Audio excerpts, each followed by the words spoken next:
Hello everyone, welcome to परीक्षा 247। Last session में हम लोगों ने जो बिहार स्पेशल के प्रीवियस ईयर क्वेश्चंस को देखा था, जो बिहार स्पेशल के जो हिस्ट्री वाले क्वेश्चंस थे, स्पेसिफिकली क्वेश्चन नंबर 120 तक हम लोगों ने लास्ट क्लास में डिस्कस कर लिया था। यहाँ से आगे के क्वेश्चंस को हम लोग डिस्कशन शुरू करेंगे। क्वेश्चन नंबर 121 है कि ड्यूरिंग विच मूवमेंट आजाद दस्ता वाज एक्टिव इन बिहार।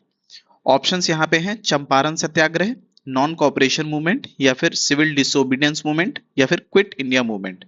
जो आपका करेक्ट आंसर है आपका यहाँ पे वो है क्विट इंडिया मूवमेंट। ठीक है, 1942 में जो क्विट इंडिया मूवमेंट चल रहा था उस ड्यूरेशन में आजाद दस्ता का फॉर्मेशन किया गया था। किसके द्वारा? जेपी नारायण के द्वारा। ठीक है,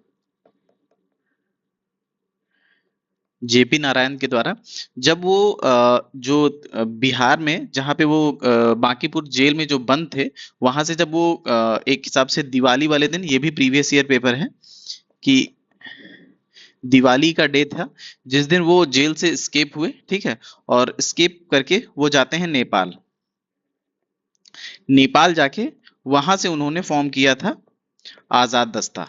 ठीक है, ये जो आजाद दस्ता है ये इन्होंने नेपाल से फॉर्म किया था, और ये एक हिसाब से अंडरग्राउंड होकर क्विट इंडिया मूवमेंट का जो मूवमेंट था उस टाइम का, उसको सपोर्ट कर रहे थे। ठीक है, क्योंकि क्या हुआ था कि उस ड्यूरेशन में जैसे ही क्विट इंडिया मूवमेंट लॉन्च हुआ था और कांग्रेस के जितने भी इंपॉर्टेंट लीडर्स थे उनको ब्रिटिशर्स ने पकड़ के जेल में बंद कर दिया था। तो इस वजह से जो आजाद दस्ता था जिसको जेपी नारायण ने फॉर्म किया था 1942 में, उसका बहुत बड़ा रोल था क्विट इंडिया मूवमेंट को सक्सेसफुल करने में। ठीक है, तो आप यहां से इसका करेक्ट आंसर याद रखेंगे कि क्विट इंडिया मूवमेंट के ड्यूरेशन में जेपी नारायण ने आजाद दस्ता का फॉर्म किया था। ठीक है, उसके बाद फिर आप इसका करेक्ट आंसर यहाँ पे देख सकते हैं। अगला क्वेश्चन डिस्कस करेंगे कि Prabhavati Devi was a freedom fighter from which region. ठीक है, तो ये जो बिहार के देखिए फ्रीडम फाइटर्स तो इंपॉर्टेंट हो ही जाते हैं, स्पेशली जो वहाँ के फीमेल फ्रीडम फाइटर्स हैं वो और इंपॉर्टेंट हो जाती हैं एग्जाम पॉइंट ऑफ व्यू से। तो ये जो यहाँ पे पूछा है प्रभावती देवी के बारे में, ये पटना रीजन से बिलोंग करती थी। ठीक है, आपको ये याद रखना है, प्लस दो तीन नाम और जो भी इंपॉर्टेंट है बिहार से बिहार की इंपॉर्टेंट फ्रीडम फाइटर्स के, उनका नाम भी आप याद रखेंगे। जैसे एक नाम आता है सुनीति देवी का, सुनीति देवी का। ठीक, और इसके अलावा एक है राधिका देवी। पेन चेंज कर लेंगे, राधिका देवी का। ठीक है, और एक नाम याद रखेंगे आप, राजवंशी देवी।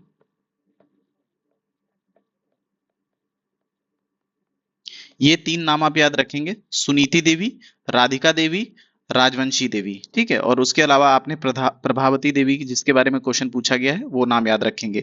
ये चार नाम बिहार के एग्जाम्स के लिए इंपॉर्टेंट है, क्योंकि ये फ्रीडम फाइटर्स कुछ फीमेल फ्रीडम फाइटर्स हैं जो बहुत ज्यादा एक्टिव थी इंडियन इंडिपेंडेंस के टाइम पे। ठीक है, तो ये आप नाम याद रखेंगे। इसका करेक्ट आंसर आप देख सकते हैं कि प्रभावती जो देवी थी वो पटना रीजन से बहुत ज्यादा एक्टिव थी। ठीक, अगला क्वेश्चन हम लोग देखेंगे कि which title was given to Jayaprakash Narayan. ठीक है, तो जयप्रकाश नारायण को कौन सा टाइटल दिया गया था? बहुत ही इजी क्वेश्चन है, ऐसे क्वेश्चंस आपको एग्जाम में गलत नहीं करने हैं। इनको लोकनायक का टाइटल दिया गया था। देखिए इन्होंने 5 जून 1974 को जो इंदिरा गांधी की गवर्नमेंट थी, इंदिरा गांधी की गवर्नमेंट, उसके अगेंस्ट एक रेवोल्यूशन लॉन्च किया था जिसका नाम था टोटल रेवोल्यूशन। ठीक है, टोटल रिवॉल्यूशन क्वेश्चन पूछ सकता है कि ये किसके अगेंस्ट आया था, तो इंदिरा गांधी गवर्नमेंट के अगेंस्ट आया था। ठीक है, इसको लॉन्च किसने किया था? तो जेपी नारायण ने, जयप्रकाश नारायण ने लॉन्च किया था। उसके अलावा इनका दूसरा नाम क्या है? लोकनायक है। ठीक है, इनको लोकनायक के नाम से जानते हैं। और आप ये भी याद रखेंगे कि जब अटल बिहारी वाजपेयी की गवर्नमेंट बनी थी तो 1999 में इनको भारत रत्न भी दिया गया था। ठीक है, तो जयप्रकाश नारायण भारत रत्न अवॉर्डी हैं, इनको 1919 में भारत रत्न दिया गया था इंडियन गवर्नमेंट के द्वारा। ठीक, तो यहाँ पे आप इसका करेक्ट आंसर देख सकते हैं।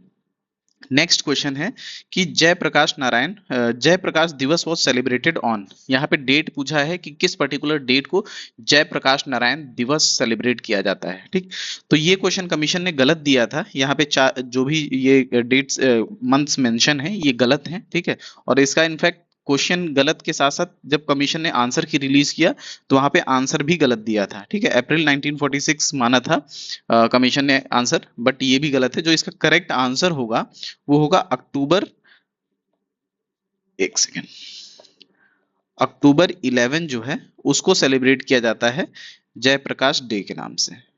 ठीक है, तो आप यहां से याद रखेंगे कि 11 अक्टूबर को हम लोग जयप्रकाश दिवस सेलिब्रेट करते हैं। ठीक, तो उसके बाद फिर अगला क्वेश्चन हम लोग डिस्कस करेंगे कि who joined Subhash Chandra Bose to found All India Forward Bloc and actively associated with Indian National Army movement. ठीक है, तो आप यहां से ये पूछा गया है कि सुभाष चंद्र बोस को जो आईएनए मूवमेंट शुरू हुआ था उसको किसने ज्वाइन किया था। ठीक है, जिसके बाद जो ऑल इंडिया फॉरवर्ड ब्लॉक था उसका फॉर्मेशन हुआ था। तो यहाँ पे आपके ऑप्शंस हैं। पहला ऑप्शन है जयप्रकाश नारायण, ठीक है, और भाईकुंठ शुक्ला, शील भद्र याजी, ठीक है, राम नारायण प्रसाद, नन या फिर मोर देन वन। तो यहाँ पे जो आपका करेक्ट आंसर है वो है शील भद्रा याजी। ठीक है, तो ये फ्रीडम फाइटर थे, बिहार से। इस वजह से इंपॉर्टेंट है क्योंकि बिहार रीजन से बिलोंग करते हैं। तो शील भद्रा याजी जो थे इन्होंने सुभाष चंद्र बोस जी के साथ मिलके ऑल इंडिया फॉरवर्ड ब्लॉक के फॉर्मेशन में अपना एक कंट्रीब्यूशन दिया था। ठीक, तो आप इसका करेक्ट आंसर यहाँ पे देख सकते हैं कि शील भद्रा याजी जो है वो सुभाष चंद्र बोस के साथ मिलके इन्होंने फाउंड किया था ऑल इंडिया फॉरवर्ड ब्लॉक को। ठीक, तो अगला क्वेश्चन हम लोग डिस्कस करेंगे, which village was Ramchandra Sharma from. ठीक है, तो रामचंद्र शर्मा जो है वो फ्रीडम फाइटर थे, बिहार से। ठीक है, और ये किस रीजन से बिलोंग करते थे वो पूछा है, इनके विलेज का पर्टिकुलरली नाम पूछा है। तो अम्हारा जो है विलेज जो पटना में पड़ता है, ठीक है, यहां से ये बिलोंग करते थे। तो आप इसका करेक्ट आंसर याद रखेंगे, जो रामचंद्र शर्मा जी थे फ्रीडम फाइटर बिहार से, वो अम्हारा विलेज पटना से बिलोंग करते थे। ठीक, करेक्ट आंसर आप यहाँ पे इसका देख सकते हैं।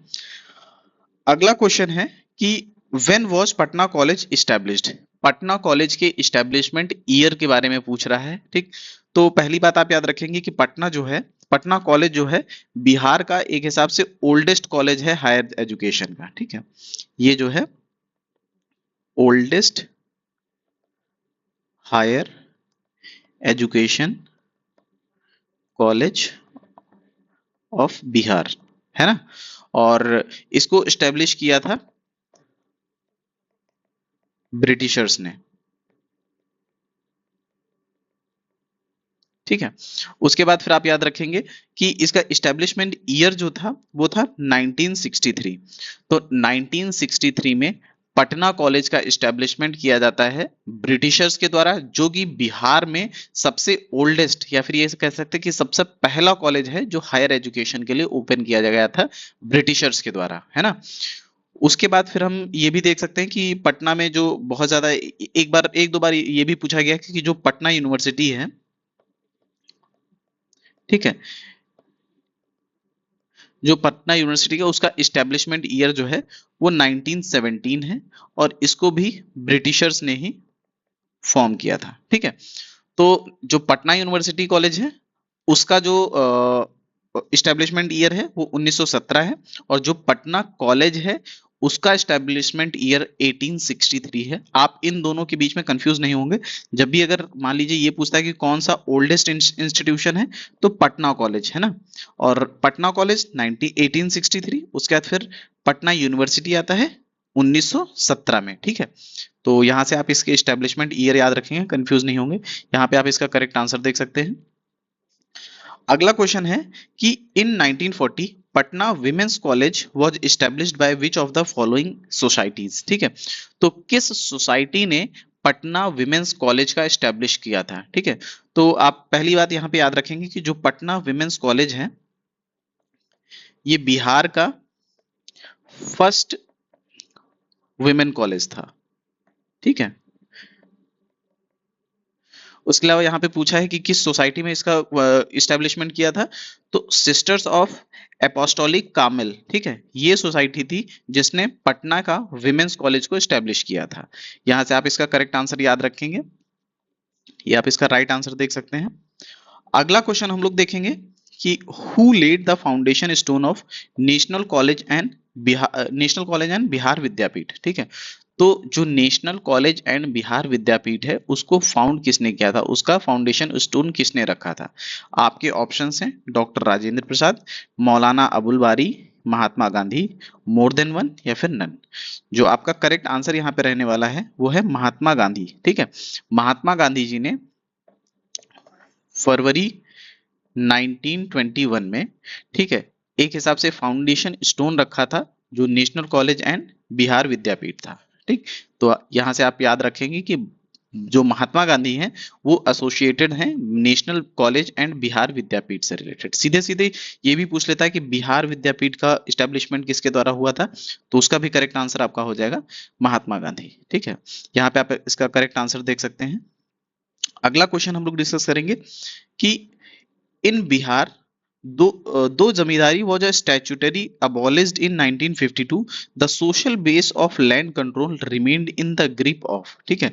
ऐसे क्वेश्चन वैसे अब नहीं पूछता है लेकिन आपको फिर भी इसका आंसर याद रखना है कि बिहार में जो है जमींदारी जो है वो स्टैट्यूटरी अबॉलिश कर दी गई थी, बट उसके बाद भी जो वहां का लैंड कंट्रोल था सबसे ज्यादा वो किसके हाथों में था, ठीक। तो यहाँ पे ऑप्शन है, ऑप्शन आप देख लेंगे, मिडिल क्लास हिंदूज या फिर schedule caste Hindus, dominant caste Hindus या फिर शेड्यूल ट्राइब, ठीक। तो आप एक हिसाब से जैसा हमारे यहाँ एक सोशल स्ट्रक्चर है, ठीक है, और उस हिसाब से देखेंगे कि तो शेड्यूल कास्ट और शेड्यूल ट्राइब इनके पास तो बिल्कुल नहीं हो सकता है। आप अगर कंफ्यूज होते तो ये होता है कि मिडिल क्लास हिंदूज या फिर डोमिनेंट कास्ट हिंदूज, है ना। तो यहाँ पे जो आपका करेक्ट आंसर था वो था डोमिनेंट कास्ट हिंदूज, है ना। इस वजह से क्या हुआ था कि बिहार लैंड रिफॉर्म एक्ट 1950 लाया गया था। क्या लाया गया था? बिहार लैंड रिफॉर्म्स एक्ट 1950, है ना। ये भी पूछ सकता है कि जो बिहार लैंड रिफॉर्म्स एक्ट आया था उसका ईयर क्या था, तो 1950 में आया था, ये आप याद रख सकते हैं।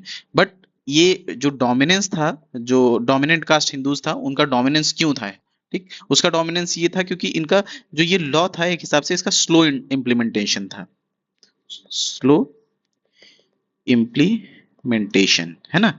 तो जो लॉ था पर्टिकुलर उसके स्लो इम्प्लीमेंटेशन की वजह से जमींदारी जो था उसका अबॉलिशमेंट होने के बावजूद भी मोस्ट ऑफ द लैंड का जो एक हिसाब से लैंड होल्डिंग थी वो किसके पास थी, जो डोमिनेंट कास्ट हिंदूज थे उनके पास थी, है ना।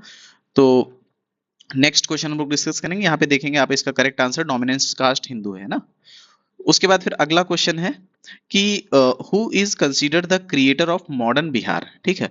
जो मॉडर्न बिहार है उसके क्रिएटर के बारे में उसके क्रिएटर के रूप में किसको हम जानते हैं, तो ऑप्शन है यहाँ पे सच्चिदानंद सिन्हा, कुमार कलिका प्रसाद सिन्हा या फिर सर गणेश सिंह या फिर आचार्य नरेंद्र देव, नन मोर देन वन, ठीक। आपका करेक्ट आंसर जो है यहाँ पे इस क्वेश्चन में, ठीक है, वो सच्चिदानंद सिन्हा है, ठीक। देखिए ऐसे क्वेश्चंस बिहार में आते हैं और रेगुलर आते हैं। ऐसे क्वेश्चंस में जो क्रिएटर ऑफ मॉडर्न बिहार है यहाँ पे सच्चिदानंद सिन्हा भी करेक्ट आंसर है, प्लस जो बिहार के पहले सीएम थे श्री कृष्ण, ठीक है, इनको भी क्रिएटर ऑफ मॉडर्न बिहार माना जाता है ना। तो जब भी क्वेश्चन आएगा ये दोनों ऑप्शन एक साथ तो नहीं दिया जाएगा, इनफैक्ट अगर एक साथ दे देता है तो आपको मोर देन वन के साथ जाना है, अदरवाइज अगर श्री कृष्ण भी है ऑप्शन में तो वो भी करेक्ट आंसर है, और सच्चिदानंद सिन्हा है तो वो भी करेक्ट आंसर है ना। इन्होंने जो सच्चिदानंद सिन्हा जी थे इन्होंने अपना कॉन्ट्रीब्यूशन दिया था एक हिसाब से सेपरेट बिहार, बंगाल और उड़ीसा जो प्रोविंस बना था उसको उसके फॉर्मेशन में, ठीक है।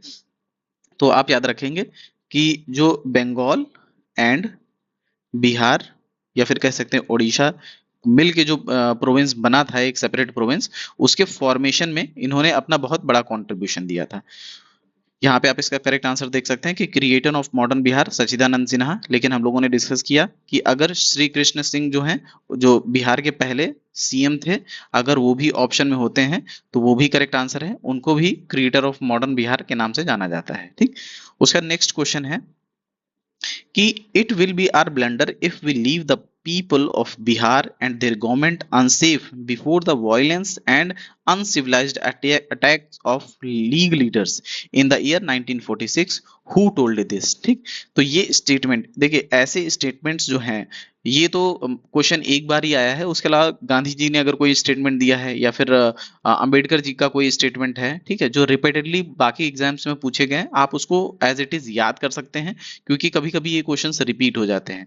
ये क्वेश्चन जो अभी यहाँ पे हम लोगों ने देखा, ये पर्टिकुलर स्टेटमेंट जो है वो सरदार पटेल जी ने दिया था। ठीक है, और कब दिया था? जब कम्युनल राइट्स हुए थे बिहार में, है ना। तो